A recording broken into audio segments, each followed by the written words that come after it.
जय हिंद दोस्तों, स्वागत है आपका अपने YouTube चैनल लर्निंग जीके पर। दोस्तों, आप सब कैसे हैं? आई होप आप सब अच्छे होंगे और अपनी पढ़ाई को अच्छे तरीके से कर रहे होंगे। दोस्तों, आइए आज हम शुरू करते हैं भूगोल का काफ़ी महत्वपूर्ण टॉपिक, जिसका नाम है अक्षांश और देशांतर।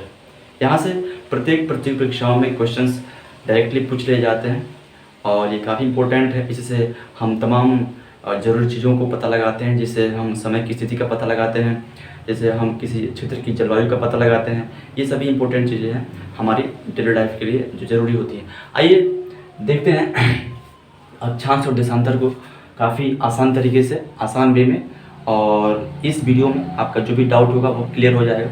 अब तक आपने जहाँ भी पढ़ रखा है, थोड़ा बहुत जो भी आपने नॉलेज प्राप्त कर रखा है, उससे आगे हम थोड़ा बताएंगे और काफ़ी आसान तरीके से इसमें देखा जाएगा। ठीक है, देखिए अक्षांश और देशांतर, हमारा टॉपिक का नाम क्या है? अक्षांश और देशांतर।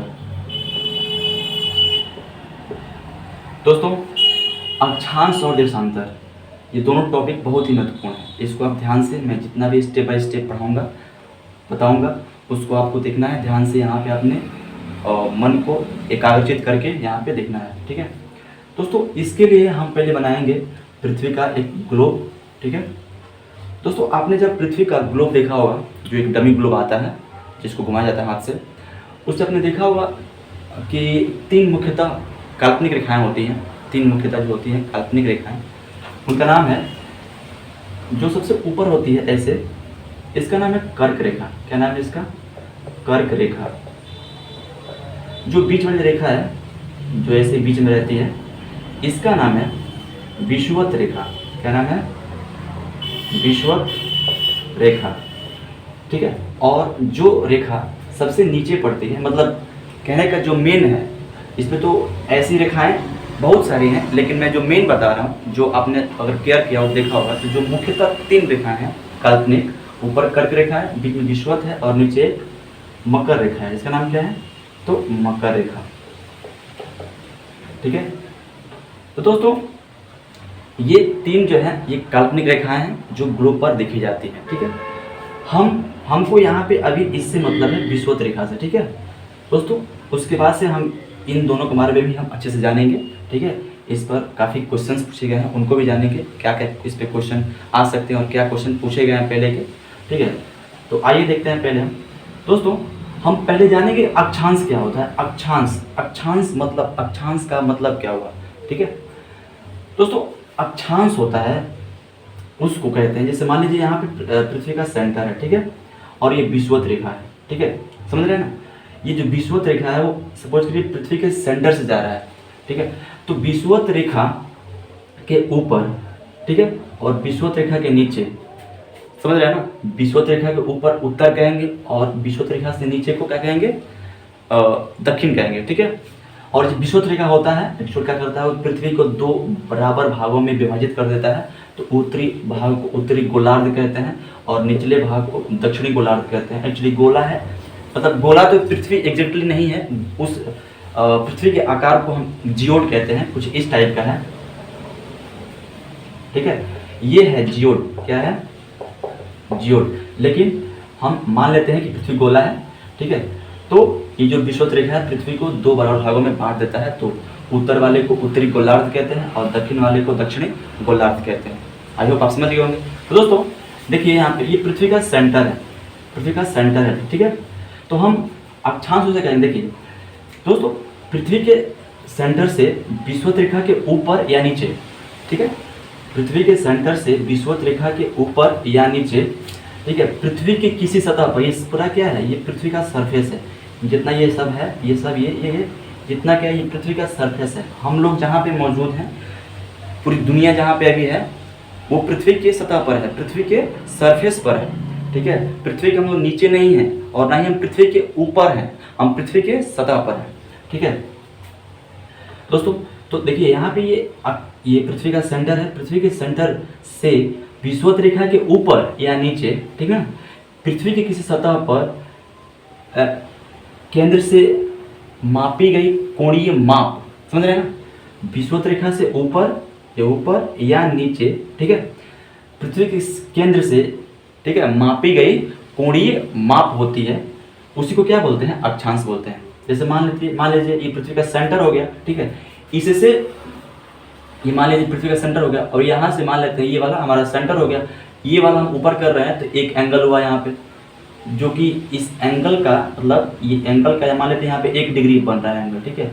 तो यहाँ पे सतह पे हम इसको 1 डिग्री मान लेंगे, ठीक है, कि 1 डिग्री का एंगल कहाँ बना है, इसके सेंटर पे बना है, ठीक है। तो ऊपर विषुवत रेखा से ये विषुवत रेखा हो गया, इससे ऊपर, ठीक है, ये बना मतलब एक एंगल बना, ठीक है, इसको हम एक अक्षांश बोल देंगे। अगर वही विषुवत रेखा से नीचे करेंगे तो ये नीचे आ जाएगा, ठीक है, तो ये क्या होगा, ये दक्षिण में 1 डिग्री का अक्षांश बना सकते हैं। तो आसान तरीके से हम बात करें तो क्या हो सकता है, विषुवत रेखा क्या है, सॉरी ये अक्षांश क्या है, एक कोणीय माप है। विषुवत रेखा से ऊपर उत्तर में और विषुवत रेखा से दक्षिण में पृथ्वी के सेंटर पर बना एक कोणीय माप होता है, समझ गए। यहाँ पे तो जितने भी हम मतलब सपोज करिए यहाँ पे ये 0 डिग्री का है, मतलब यहाँ पे ये विषुवत रेखा जा रही है, तो यहाँ पे कोई एंगल भी नहीं बना है, तो ये भी 0 डिग्री है, ठीक है। अगर इससे हम ऊपर ले रहे हैं तो 1 डिग्री का एंगल यहाँ ले रहे हैं, ठीक है, तो ये 1 डिग्री का अक्षांश बन गया। क्या बन गया, 1 डिग्री का अक्षांश बन गया। तो इस 1 डिग्री को यहाँ दिखा देते हैं कि ये 1 डिग्री बना है। दोस्तों यहाँ 0 डिग्री से इस 1 डिग्री के अक्षांश के लिए ऊपर इन दोनों के मध्य कुछ ना कुछ दूरी तो जरूर होगी, ठीक है। तो ये दूरी कितनी होगी, वो दूरी होती है 1 डिग्री के लिए कितना, 1 डिग्री अक्षांश के लिए कितना दूरी होता है, तो 111.13 किलोमीटर होता है, ये एग्जैक्ट दूरी है, ठीक है। ये हमने इसको देखा है, क्राउन का जो आता है जीके का किताब, उसमें ये 111.13 किलोमीटर ये दिया गया, ठीक है। दोस्तों समझ गए इसको आप, यानी 1 डिग्री यहाँ पे सेंटर पे 1 डिग्री बन रहा है, लेकिन सरफेस पे उस 1 डिग्री के लिए 0 से 1 के बीच कितनी दूरी बनेगी, वो कितना बनेगा, 111.13 किलोमीटर, समझ गए।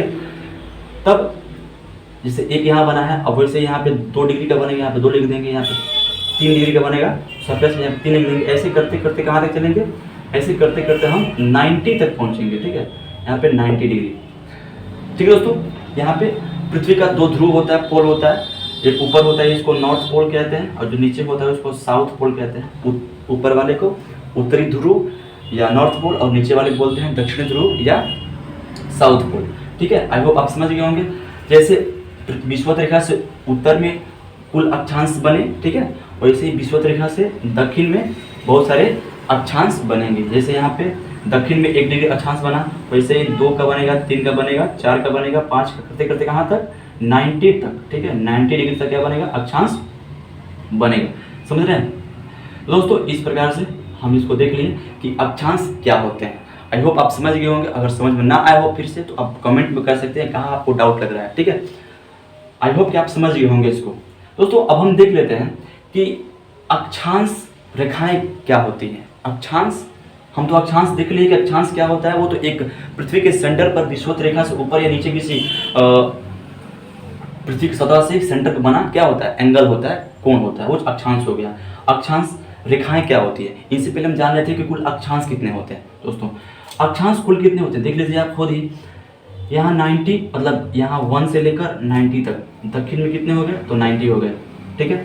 फिर यहाँ 1 से लेकर ऊपर 90 तक उत्तर में, तो कितने हो गए, ऊपर में 90 हो गए। और एक ऑलरेडी यहाँ पे 0 डिग्री का अक्षांश है, ठीक है, तो वो कितना हो गया, एक उसको ऐड कर लेते हैं। तो कुल कितने अक्षांश हो गए हमारे, तो 181 अक्षांश हो गए। ये अक्षांश हैं सिर्फ। अगर हम अक्षांश रेखाओं की बात करें तो देखिए ये 1 डिग्री का अक्षांश है, ऐसे ही सेम 1 डिग्री वाले जितने भी अक्षांश ऊपर होंगे ऐसे करके उन सभी अक्षांश को मिलाने वाली जो रेखा होगी, उन सभी अक्षांश को मिलाने वाली जो रेखा होगी उनको हम अक्षांश रेखाएं कहेंगे। क्या कहेंगे, अक्षांश रेखाएं कहेंगे। ऐसे अक्षांश रेखाएं होती हैं, ठीक है। तो दोस्तों अक्षांश कितने हो गए, 181 हो गए। और अक्षांश रेखाओं की बात करेंगे तो अक्षांश रेखाएं कितनी होंगी, खुद गिन लीजिए। ये 0 डिग्री का अक्षांश एक हुआ, ठीक है, इसको एक यहाँ कर लेते हैं, ठीक है। उसके बाद से 1 से लेकर कहाँ तक, 89 तक, 1 से लेकर 89 तक, तो कितने हो गए, 1 + 89 ये दक्षिण का हुआ, प्लस ये 1 से लेकर कहाँ तक, ऊपर 89 तक ये उत्तर का हुआ, तो 89 हो गया, ठीक है। तो कितना हो गया, ये 178 हुआ, 89 और प्लस 1 कितना, 100 टोटल 79 हो गया, ठीक है। यानी कुल अक्षांश रेखाएं कितनी होंगी 179। आप कहेंगे कि 90 काहे छोड़ दिए। तो दोस्तों देखिए यहाँ पे ट्विस्ट की बात यह है कि ये 90 जो है ना एक पॉइंट बन गया है, वहाँ पे कोई रेखा का निर्माण नहीं हो रहा है। 90 पे तो एकदम पॉइंट बन गया, नहीं समझ रहे हैं आप। 90 पे, यहाँ पे 90 डिग्री पे एकदम क्या हुआ, यहाँ से हम एक एंगल लेंगे इस विषुवत रेखा से नीचे, कहाँ पे, इस दक्षिणी ध्रुव पर का एक हम एंगल लेंगे इधर से, तो यहाँ पे दक्षिणी ध्रुव पे तो एकदम पॉइंट बन गया। यहाँ पे तो कोई रेखा का निर्माण ही नहीं हो रहा है। इससे अब 90 से हम बगल में थोड़ी ना कहीं लेंगे, 90 के पास 90 खत्म है, वहाँ पे एंडिंग पॉइंट है। तो यहाँ पे क्या हो गया, यहाँ पे एक पॉइंट बन गया, पॉइंट यानी शून्य बन गया। शून्य से किसी पॉइंट से किसी रेखा का निर्माण थोड़ा ना होता है, पॉइंट से कोई रेखा नहीं बनती है। तो पॉइंट यानी दक्षिण का, साउथ का ये 90 डिग्री वाला और ये उत्तर का 90 डिग्री वाला जो अक्षांश है, इन दोनों को हम छोड़ देंगे। तो 181 में से हम 2 घटा देंगे तो कितना हो जाएगा हमारा 179। ये सिर्फ अक्षांश रेखाएं हमको प्राप्त होंगी। आई होप आप इसको समझ गए होंगे अच्छे तरीके से। दोस्तों आइए जानते हैं इन अक्षांश रेखाओं की विशेषताएं। दोस्तों पहली बात तो हम अक्षांश रेखाओं को हम आसान तरीके से कह सकते हैं, जो अक्षांश रेखाएं वे होती हैं जो पृथ्वी के ग्लोब पर पूर्व से पश्चिम की तरफ काल्पनिक रूप से खींची गई होती हैं। क्या कह सकते हैं कि पूर्व से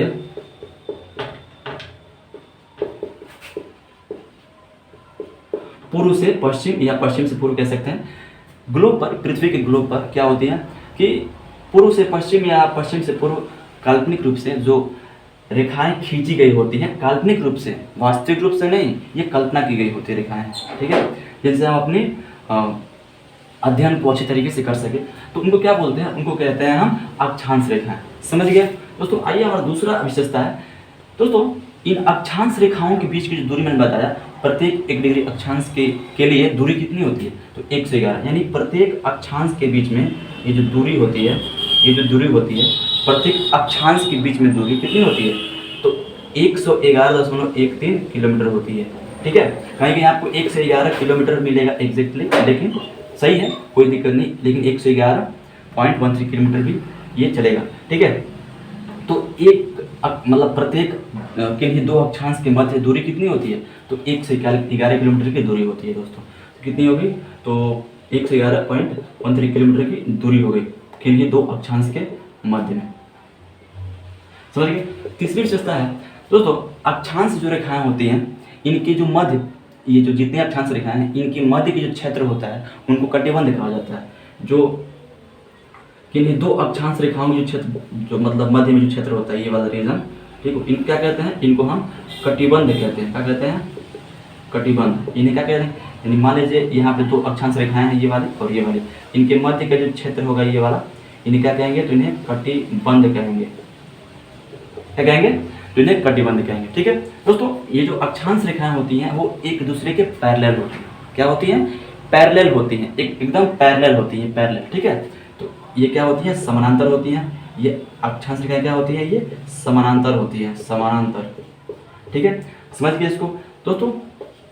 एक और की विशेषता है दोस्तों, ये जो अक्षांश रेखाएं होती हैं, ये ध्रुवों पर मतलब इनका जो लंबाई होता है वो छोटा हो जाता है। कैसे, देखिए, जैसे मान लीजिए हम अगर विषुवत रेखा या इसको एक और नाम होता है भूमध्य रेखा। क्या नाम होता है, भूमध्य रेखा दोस्तों। इसको हम भूमध्य या विषुवत दोनों बोल सकते हैं, ठीक है। विषुवत रेखा पर जो अक्षांश रेखाओं की जो लंबाई होती है वो ज़्यादा होती है। कैसे, जैसे मान लेते हैं ये विषुवत रेखा पर लंबाई है, इतना मतलब चौड़ा है, क्योंकि पृथ्वी जो है बीच में ज़्यादा मोटा है, ठीक है, और ध्रुवों पर थोड़ा पतला है, ठीक है। तो विषुवत रेखा पर क्या होगी, अक्षांश रेखाओं की लंबाइयाँ ज़्यादा होंगी, मतलब वहाँ पे ज़्यादा दूरी तय करना पड़ेगा। जाहिर सी बात है, मान लेते हैं यहाँ पे गोला है एक, ठीक है, तो हम इसकी लंबाई का पता कैसे लगाएंगे, जब इसको हम पूरा नापेंगे चल के, तभी ना कितना किलोमीटर लंबा है, कितना मीटर लंबा है, तभी तो मतलब जो पृथ्वी का जो बीच वाला हिस्सा है उस पर हम चलेंगे तो सबसे अधिक दूरी तय करनी पड़ेगी। जाहिर सी बात है कि वो ज़्यादा लंबी होगी, ठीक है। तो अगर हम वही चलेंगे ध्रुवों की तरफ तो ये लंबाई छोटा होता जाएगा। क्या होता जाएगा, छोटा होता जाएगा। ये उत्तर में चले, वैसे दक्षिण चलेंगे तो लंबाई क्या होता जाएगा, छोटा होता जाएगा, ठीक है। मतलब ये जो अक्षांश रेखाएं जो पूर्व से पश्चिम की तरफ होती हैं, गोलाकार होती है पृथ्वी पर, ऐसे ऐसे ऐसे ऐसे ऐसे ऐसे ऐसे, ठीक है, वो क्या होती है, वो ध्रुवों की तरफ छोटी होती जाती हैं, और जो विषुवत रेखा है, भूमध्य रेखा है, इस पर बड़ी रहती है, ठीक है। जो अगर हम बात करें सबसे जो बड़ी अक्षांश रेखा है वो कौन है, तो सबसे जो बड़ी अक्षांश रेखा है, सबसे बड़ी अक्षांश रेखा, अक्षांश रेखा, ठीक है, वो कौन है? तो वो जाहिर सी बात है विषुवत रेखा है। क्या है? सबसे बड़ी जो अक्षांश रेखा वो क्या है? तो वो विषुवत रेखा है। इसको बृहद वृत्त भी कहते हैं। क्या कहते हैं? सब इसको बृहद वृत्त भी कहते हैं। समझ गए ना? आई होप आप इसको समझ गए होंगे दोस्तों। तो इतने सारे क्या हुए हमारे अक्षांश और अक्षांश रेखाओं की विशेषताएं हुई, इसको आप समझ गए होंगे दोस्तों। अक्षांश और देशांतर का जो मतलब यूज होता है वो समय की स्थिति और स्थान की स्थिति, पृथ्वी पर कौन सा लोकेशन कहाँ पे है उसको एग्जैक्ट पता करने के लिए इसका हम यूज करते हैं दोस्तों। ये अक्षांश रेखाओं का जो अक्षांश रेखाएं होती है इनका यूज हम जलवायु का पता लगाने के लिए कि किस क्षेत्र में, माने किस अक्षांशीय क्षेत्र में कौन सी जलवायु पाई जाएगी। जैसे मान लेते हैं अगर हम इस दक्षिण वाले अक्षांश की हम बात करें तो इस अक्षांश में अगर हम देखेंगे तो यह क्या होगी, दक्षिण में मतलब पोल की बात करें तो वहाँ पे ठंडी अक्सर होगी। और इसे नॉर्थ में बात करें तो नॉर्थ जो अक्षांशीय क्षेत्र होंगे वहाँ पे भी क्या होगी, ठंडी अधिक होगी। अगर हम बात करें जो भूमध्यरेखीय जो अक्षांशीय क्षेत्र होंगे वहाँ पे क्या होगी, गर्मी ज़्यादा होगी। ठीक है, ये सब डिपेंड करता है पृथ्वी की अपनी गति पर, सूर्य के उत्तरायण दक्षिणायन होने पर। ठीक है दोस्तों, हमने देखा था कि ये क्या है, ये 0 डिग्री क्या है, ये विषुवत रेखा है, इसका नाम है भूमध्य रेखा। दोस्तों इसमें यहाँ पे दक्षिण में 23.5 डिग्री जो साउथ में अक्षांश रेखा है इसका नाम क्या है, इसका नाम है मकर रेखा। इसी का नाम क्या है, तो मकर रेखा नाम है। ठीक है, अगर हम विषुवत रेखा से ऊपर चलें तो नॉर्थ में 23.5 डिग्री पे जो नॉर्थ है इसका नाम क्या है, तो इसका नाम है कर्क रेखा। इसका नाम क्या है दोस्तों, तो इसका नाम है कर्क रेखा। ठीक है, आपने इसको देख लिया। जो 0 डिग्री अक्षांश रेखा है, जो सबसे लंबी रेखा है, इसको बृहद वृत्त भी, इसको भूमध्य रेखा भी, इसको विषुवत रेखा भी सब कहते हैं। ठीक है, इस विषुवत रेखा से ऊपर 23.5 डिग्री जो अक्षांश है नॉर्थ में, इसका नाम क्या है, कर्क रेखा। और विषुवत रेखा से नीचे साउथ में 23.5 डिग्री जो अक्षांश रेखा है इसका नाम क्या है, मकर रेखा। दोस्तों इससे ऊपर चलेंगे और तो यहाँ पे 66.5 डिग्री पे जो अक्षांश रेखा है ना, नॉर्थ में जो 66.5 डिग्री पे जो अक्षांश रेखा है इसका नाम है आर्कटिक वृत्त। क्या नाम है, आर्कटिक वृत्त नाम है। क्या नाम है इसका, आर्कटिक वृत्त। और साउथ में चलेंगे तो इतना ही अक्षांश, पहले 66.5 डिग्री अक्षांश साउथ में, इसका नाम हो जाएगा अंटार्कटिक वृत्त। क्या हो जाएगा, अंटार्कटिक वृत्त।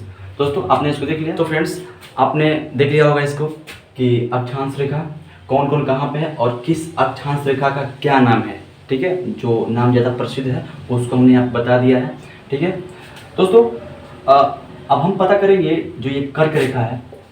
आपने क्वेश्चन इस पर पढ़ा होगा, देखा होगा कि जो कर्क रेखा है ये भारत के ऊपर से भारत को गुजरती है, मतलब भारत को 2 बराबर भागों में बांट देती है।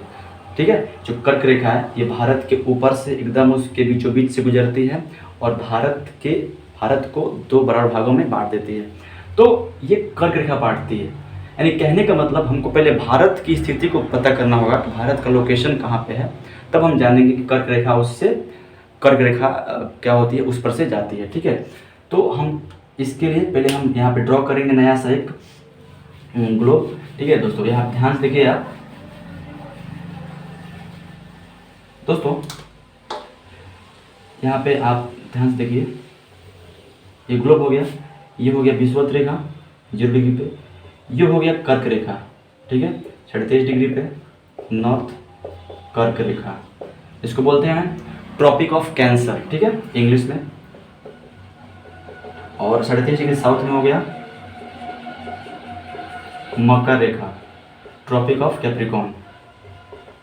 दोस्तों भारत की स्थिति पता है कहाँ है, इस विषुवत रेखा के ऊपर, मतलब मेरा कहने का क्या कि भारत की स्थिति उत्तरी गोलार्ध में है। कहाँ पे है, उत्तरी गोलार्ध में। और भारत स्थित यहाँ पे है,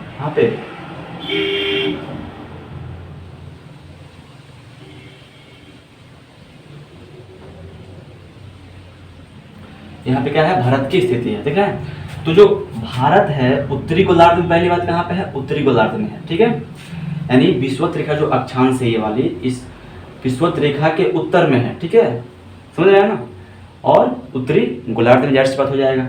ठीक है, और देखिए ध्यान से, ये कर्क रेखा का जो ये वाला अक्षांश है 23.5 डिग्री नॉर्थ। नॉर्थ क्यों लिखे? क्योंकि वो उत्तरी गोलार्ध में, उत्तर को हमको डिनोट कर रहा है कि वो उत्तरी गोलार्ध में, ठीक है।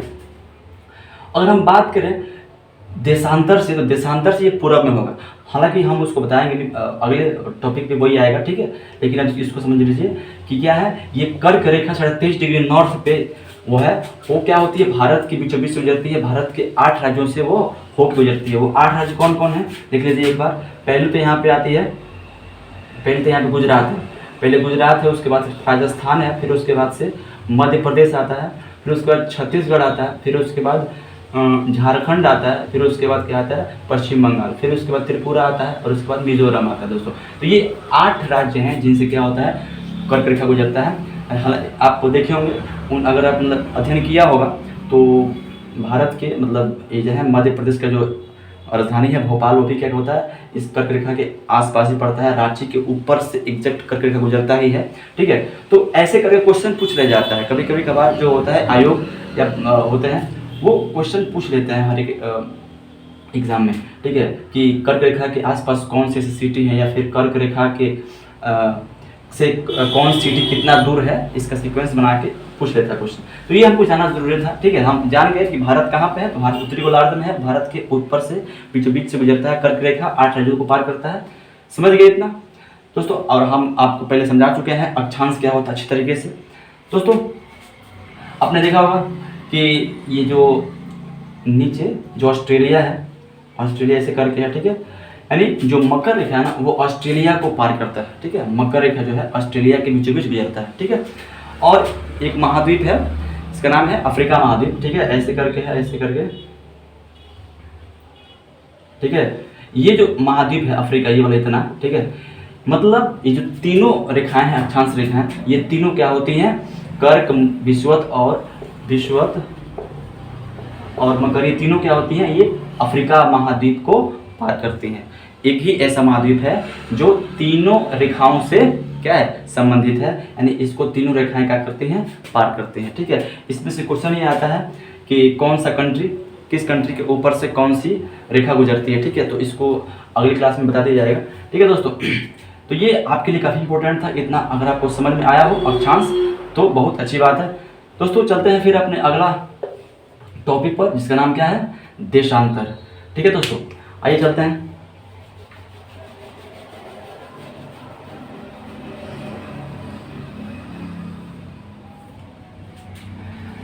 दोस्तों इसके लिए फिर हम बनाएंगे पृथ्वी का ग्लोब, ठीक है। इसको जानने के लिए ना आपको बहुत यहाँ पे ध्यान देना पड़ेगा, ठीक है। देशांतर हम देख रहे हैं, क्या कर रहे हैं, देशांतर देख रहे हैं दोस्तों। पहले हम पृथ्वी को 2 हिस्सों में बांट लेते हैं, क्या करते हैं, 2 हिस्सों में इसको बांट लेते हैं, और 3D शेप में, ठीक है। तो इसको हम पहले 2 हिस्सों में बांट लेते हैं। ये पृथ्वी का ऊपरी हिस्सा हो गया, ठीक है, ये वाला ऐसे करके, ठीक है, और ये वाला जो हिस्सा हो गया ये पृथ्वी का निचला हिस्सा हो गया, ठीक है।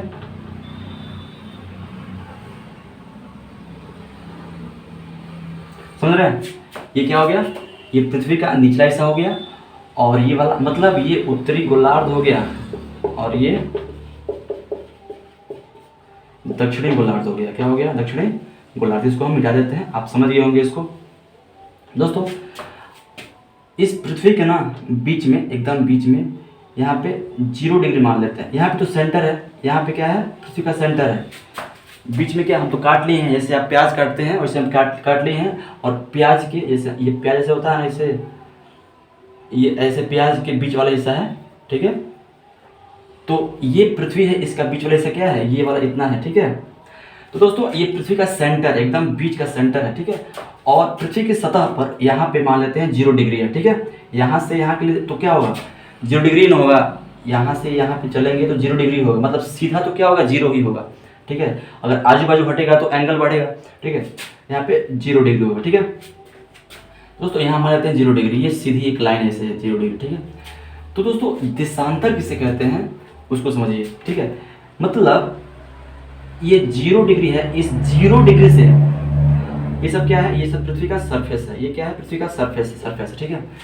0 डिग्री से पूरब या पश्चिम, इधर पूरब हुआ इधर पश्चिम हुआ, ठीक है। पहले बात समझ लीजिए, 0 डिग्री को क्या कहते हैं, हम प्रधान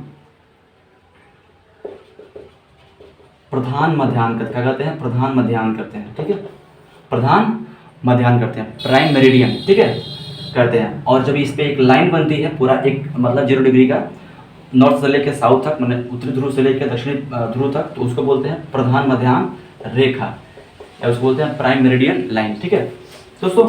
इसको हम रेखा मान लेते हैं, ठीक है, नॉर्थ से लेकर साउथ तक, तो 0 डिग्री है दोस्तों। सेंटर से हम बात करते हैं, तो पृथ्वी के सेंटर से हम इसलिए काट लिए हैं यहाँ पे ताकि आपको सेंटर दिखा पाएं। तो पृथ्वी के सेंटर से इस प्राइम मेरिडियन लाइन के पूरब या पश्चिम, ठीक है, पूरब या पश्चिम पृथ्वी के किसी सतह पर, ठीक है, पृथ्वी के किसी सतह पर एक लाइन खींचते हैं, तो इस प्राइम मेरिडियन लाइन और उस लाइन के मध्य एक एंगल बनता है। समझ रहे हैं आप? पृथ्वी के केंद्र, यहाँ पे केंद्र है पृथ्वी का, मतलब पृथ्वी के अंदर के केंद्र की बात हो रही है, ठीक है, पृथ्वी का केंद्र से पृथ्वी के किसी सतह पर प्रधान मध्याह्न रेखा के पूरब या पश्चिम, ठीक है, एक लाइन खींचने पर जो हमको कोणीय माप ये प्राप्त होता है ना, ठीक है, तो इसी को क्या बोलते हैं, देशांतर बोलते हैं। हम मान लेते हैं कि पृथ्वी का ये सरफेस हो गया और पृथ्वी के केंद्र से, ठीक है, इस 0 डिग्री के पूरब खींचे हैं एक लाइन इस सरफेस पे, ठीक है, तो वो लाइन खींचने पे तो इस लाइन के बीच में कितना डिग्री एंगल बना, मान लेते हैं एंगल हम लेते हैं 1 डिग्री का, और उसको हम यहाँ पे दिखा देते हैं, ठीक है। तो 1 डिग्री एंगल बना ना यहाँ पे, मतलब यहाँ से लेकर यहाँ पे कुछ दूरी होगी, ठीक है, और इन दोनों लाइनों के बीच में यहाँ पे एंगल बना है ना, तो ये एंगल बना है। वैसे हम यहाँ के लिए एक एंगल ले लेते हैं, वैसे यहाँ के लिए एंगल ले लेते हैं, वैसे हम मतलब यहाँ के लिए एंगल ले लेते हैं, वैसे यहाँ के लिए ले सकते हैं। वैसे हम एंगल यहाँ पश्चिम की बात करें तो पश्चिम के लिए एंगल ले सकते हैं। मान लेते हैं यहाँ पे ये 1 डिग्री का एंगल है, जिसको यहाँ दिखा देते हैं, और मान लेते हैं यहाँ पे 2 डिग्री का एंगल यहाँ दिखा देते हैं। तो ऐसे हम मतलब तमाम एंगल्स को प्राइम मेरिडियन लाइन के पूरब और पश्चिम में दिखा देते हैं, और वही पूरब पश्चिम में बनने वाले जो एंगल होते हैं, प्राइम मेरिडियन के पूरब पश्चिम बनने वाले जो एंगल होते हैं, उन्हीं को क्या बोलते हैं, तो देशांतर बोलते हैं। समझ गए? इन दोनों में कुछ अंतर दिख रहा है आपको, अक्षांश और देशांतर में अंतर दिख रहा होगा आपको, जाहिर सी बात है। ये क्या है, उसमें हम जाने थे अक्षांश में कि उसमें जो एंगल बनता है वो विषुवत रेखा के ऊपर और नीचे बनता है। उसमें विषुवत रेखा के ऊपर और नीचे बनता है, ठीक है, ये जो एंगल बनते हैं पृथ्वी के सेंटर पे विषुवत रेखा के ऊपर या नीचे बनता है एंगल अक्षांश में। लेकिन देशांतर में क्या है, इस प्राइम मेरिडियन लाइन जो है ना, जो 0 डिग्री रेखा है, 0 डिग्री जो मतलब है पृथ्वी का, इस 0 डिग्री के पूरब या पश्चिम, ठीक है, इसको हम 0 डिग्री मान लेते हैं। किस लिए? कि वहाँ से समय का निर्धारण होता है, वहीं से क्या होता है, समय का निर्धारण होता है, वहीं से समय की शुरुआत होती है, ये माना जाता है, ठीक है। तो इस 0 डिग्री प्रधान मध्याह्न से पूरब और पश्चिम में पृथ्वी की सतह पर जो एंगल बनता है पृथ्वी के केंद्र से, ठीक है, तो इसे क्या बोलते हैं, तो इसे बोलते हैं देशांतर। समझ गए? अगर इसको हम ले जाके इसमें मिला दें तो यहाँ से जैसे पूरा इसको खींच लेते हैं ऐसे करके, ठीक है, तो ये क्या बनेगा, ये मान लेते हैं ये बना 1 डिग्री का, मतलब प्रत्येक देशांतर के मध्य 1 डिग्री का ही फासला होता है, ठीक है। यहाँ पे 2 डिग्री, यहाँ पे 3 डिग्री, यहाँ पे 4 डिग्री, यहाँ पे 5 डिग्री, ठीक है। करते करते कहाँ तक, ये पूरा जाता है 180 तक, ठीक है, और ये भी घुरिया के 180 के पास ही जाएगा, मतलब 0 से पूरब चलेंगे तो 180 और 0 से पश्चिम चलेंगे तो 180, मतलब इसी के पास पहुंचेगा, ठीक है। तो अगर बात करें तो कुल कितने देशांतर हो रहे हैं ऐसे, तो इधर से चलेंगे, इधर से तो 180 हो गया इधर, और इधर से 179 और एक 0, ठीक है, तो कितना हो गया, इधर 180 और उधर 180, तो 360। टोटल कितने होते हैं देशांतर, तो 360 होते हैं, इसको आप याद रखिएगा, ठीक है। और क्या होता है कि इन्हीं को ऐसे करके, जैसे 0 को हम लेके चलेंगे, मतलब एक देशांतर ऐसे, तो इसको ले जाके ऐसे ले जाके 80 में मिला देंगे, ठीक है। फिर ये 1 को ले जाके उस 1 में मिला देंगे, फिर 2 को ले जाके उस 2 में मिला देंगे, इस 3 को ले जाके उस 3 में मिला, ऐसे करके क्या होती है, ऐसे नॉर्थ टू साउथ, ठीक है, क्या होती है, जो रेखाएं बनती है ना, उत्तरी ध्रुव से जो दक्षिण ध्रुव को लगती है रेखाएं मिलाने, उन्हीं को देशांतरी रेखा कहते हैं। यानी देशांतर को मिलाने के लिए, समान देशांतर को मिलाने के लिए जो रेखाएं काल्पनिक रूप से खींची गई होती है, उन्हें क्या बोलते हैं, तो देशांतरी रेखा बोलते हैं। समझ गए आप? आई होप कि आप समझ गए होंगे मेरी बात को, ठीक है। तो आइए इसको अच्छे तरीके से बना देते हैं, उसके बाद से इसको समझते हैं फिर से। ये पृथ्वी हो गई, ठीक है। ये यहाँ पे खैर विश्व की बात नहीं हो रही है। ये हो गया 0 डिग्री, ये हो गया 0 डिग्री, ठीक है। यहाँ मानते हैं 0, ठीक है। तो यहाँ पे 1 2 करते करते कहाँ तक, 180 तक। ये पीछे की बात है, ठीक है। अगर हम इसको यहाँ 0, अगर हम इसको 3D मानते हैं तो यहाँ 0 होता, तो यहाँ 180 होता, लेकिन हम सिर्फ 0 यहाँ मान रहे हैं, ठीक है। तो 1 2 3 पूरा में कितना, 180 तक, और इधर कितना, तो उसी 180 के पास पश्चिम से भी और पूरब से भी, ठीक है। तो कुल कितने हो गए, तो 360 हो गया देशांतर रेखा, ठीक है। तो ये इंपॉर्टेंट था दोस्तों। हम इसको आसान तरीके से कह सकते हैं, इसकी विशेषताएं क्या क्या है। इस प्रकार से होती है ये रेखाएं, देशांतरी रेखाएं इस प्रकार से, ठीक है दोस्तों। हम कह सकते हैं आसान तरीके से कि ग्लोब पर मौजूद वे काल्पनिक रेखाएं जिनको उत्तरी ध्रुव से दक्षिण ध्रुव को मिलाया जाता है, ठीक है, उन्हें क्या बोलते हैं, उनको बोलते हैं देशांतरी रेखाएं, ठीक है दोस्तों। देशांतरी रेखाओं में ना जो सबसे अधिक फासला होता है ना, दो देशांतरी रेखाओं के मध्य सबसे अधिक जो फासला होता है वो कहाँ पे होता है, वो विषुवत रेखा पर होता है, भूमध्य रेखा पर होता है, यहाँ पे। तो ये फासला है क्या बोलते हैं, ये देशांतर रेखाओं के मध्य उनके बीच जो अधिक फासला है, अधिकतम जो दूरी होती है कहाँ होती है, तो विषुवत रेखा पर होती है। तो ये दूरी कितनी होती है, तो ये होती है 111.32 किलोमीटर, ठीक है। ये दूरी कितनी होती है, तो 111.32 किलोमीटर, ठीक है। अगर यही चलेंगे हम ध्रुवों की तरफ, क्या होगी, तो ये दूरी घटती जाएगी, ठीक है। ये दूरी क्या होगी, घटती जाएगी, मतलब फासला जो है देशांतर रेखाओं के मध्य वो घटता जाएगा। यहाँ पे क्यों इतना चौड़ा था, क्योंकि बीच में क्या है, पृथ्वी थोड़ा मोटी है, ठीक ना, मतलब इसका जो बीच वाला जो व्यास वाला जो एरिया है वो ज़्यादा मोटा, ज़्यादा बड़ा है, ठीक है। तो इस तरीके से किया है वो, ये ज़्यादा मतलब यहाँ की दूरी हो जाती है दोस्तों। चलते हैं अगली विशेषता पे। अगली विशेषता हमारी ये है दोस्तों, ये जो देशांतर रेखाएं हैं इनमें किन्हीं 2 रेखाओं के मध्य के क्षेत्र को गोर कहते हैं। क्या कहते हैं, गोर। ये दिख रहा है, ये देशांतर रेखाओं के मध्य का, किन्हीं 2 देशांतर रेखाओं के मध्य का जो क्षेत्र होता है उनको हम गोर कहते हैं। क्या कहते हैं, तो ऐसे होता है, तो इनके मध्य का क्षेत्र क्या कहलाता है, तो गोर कहलाता है, उसको गोर कहते हैं, ठीक ना। बात समझ रहे हैं आप दोस्तों। ये जो जितनी देशांतर रेखाएं होती है वो जाके ना, ये मतलब उत्तरी ध्रुव पर मिलती हैं, उत्तरी ध्रुव पर और दक्षिण ध्रुव पर, मतलब ध्रुवों पर मिल जाती हैं। जितनी जो होती है देशांतर रेखाएं वो जाकर क्या होती है, वो ध्रुवों पर सब मिलती हैं, मतलब ध्रुवों पर, यहाँ पे पॉइंट हो गया, यहाँ एक पॉइंट हो गया, तो जाकर सब क्या होती है, ध्रुवों पर पॉइंट पर मिलती जाती हैं, समझ रहे हैं। मतलब इधर से आके, मतलब यहाँ पर, इधर से आके यहाँ मिलेगी, इधर से आके यहाँ मिलेगी, मतलब ऐसे करके क्या होती है, जाके सब पूरा ध्रुवों पर मिलती हैं, ठीक है दोस्तों। जितने होती है, जितनी मतलब देशांतर रेखाएं होती हैं वो क्या होती हैं, सब एक समान होती हैं। देशांतर रेखाएं क्या होती है, सब देशांतर रेखाओं की लंबाइयाँ एक बराबर होती हैं। जितनी देशांतर रेखाएं ऐसे होती हैं उनकी जो लंबाइयाँ होती है ना वो एक समान होती है, ठीक है दोस्तों। अगली विशेषता हमारी है, जितनी देशांतर रेखाएं होती हैं वो पृथ्वी को 2 बराबर भागों में बांटती हैं। इस मान लीजिए पृथ्वी हो गया, ऐसे एक रेखा आ रही है ऐसे, ठीक है, तो ये पृथ्वी को 2 हिस्सों में बांट दी। अब एक ऐसी रेखा आ रही है, तो ये भी क्या करेगी, ये भी पृथ्वी को 2 बराबर, मतलब जहां से जो देशांतर रेखा एक गोला बनाएगी उतना से पृथ्वी को 2 हिस्सों में बांट देगी। समझ रहे हैं इतना, तो ये काफ़ी इंपॉर्टेंट था आपके लिए समझने के लिए दोस्तों। आप इसको समझ गए, देशांतर क्या होता है, देशांतर रेखाएं क्या होती हैं, ठीक है।